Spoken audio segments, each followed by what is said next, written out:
Welcome back again to our flooring demonstrations here with a, this is a air hardwood floor nailer used specifically because the shoe is already preset for 3/4 inch hardwood floor, which was certainly the most common and before engineered hardwood. So a lot of the heavier floors, if you're having them installed or you're going to install it yourself, will use a 3/4 inch wood.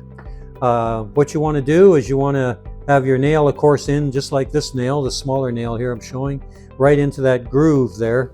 And this is what this nailer is going to do.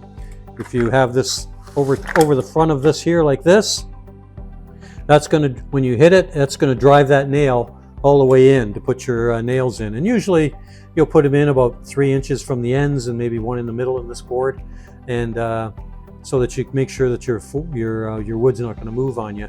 But you got to remember that wood all breathes, and no matter how tight you put your wood together, over time you're going to start seeing some gaps in it. And that's just because the wood breathes and moves on you with the different temperatures. Now, this particular 3/4 inch wood would use a 2-inch nail. This is an L nail. They do come different head types, so make sure you have the right nail type for the right nailer. And you're just going to slide it in, pull this, press your thumb back here, and it's going to set right behind your nails like that there. And so the pressure's on there all the time. As you're nailing, the next nail advances so that you'll be able to keep going and putting them in. And hook up your small compressor, maybe a little donut compressor, maybe one with a couple of little small tanks on it, but you need about 90 to 100 psi. Don't go more than 100 psi, and make sure your compressor recovers at 80 so that you keep the pressure on. Otherwise your piston that drives the nails isn't going to come back up. So it's got to fire down and come back up so the next nail can advance. You have a weighted hammer, and you can use the rubber end to bang your boards together and make sure they're tight.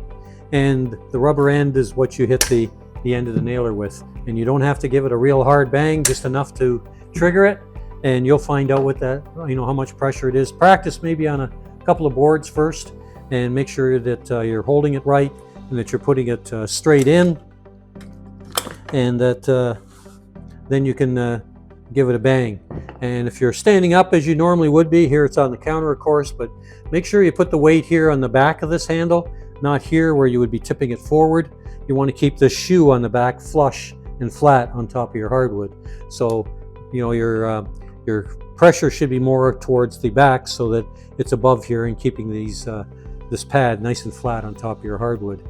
And then give it a bang and then move it across, give it another one, and just that's how you advance and put your nails in.